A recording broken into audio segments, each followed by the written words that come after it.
I expect they will set aside parts of the country solely for recreation and have large blocks of built-up areas. And I think these are going to be very ugly indeed, probably. Either everyone will be living in sort of big domes in the Sahara, or they'll be undersea. I think it'll be much more efficient, because there'll be more cures for the diseases, and not so many people will get sick. Since the day invites to reflection, the question of today's morning says, we live in an age of instant everything. Technology moves forward, cities grow, everything is optimized, but do you feel freer, or more trapped? I wait for your answers on humanparadoxradio@gmail.com. While I do so, I will tell you my own. For me, I have always felt that the city is a strange place.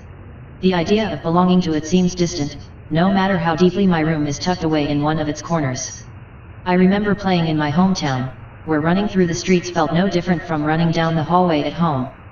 Where eyes met instead of avoiding each other, and the scraped-up corners held first kisses. That's hard to find in the city here. Children are caged in parks, people don't run, they hurry, disguising their urgency.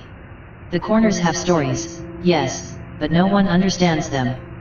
The streets are sleek, polished with push-button traffic lights and maps on every sign, but they lack the patina of life. A city designed on paper will never feel like home.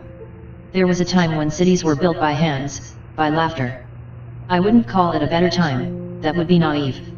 But I know there was more life. Roads were laid down because people needed to reach one another.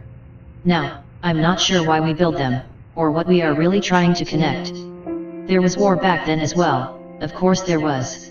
Swords scraped knights, kings rode elephants, archers poisoned their rivals. Every empire wants to expand, that is why it is an empire.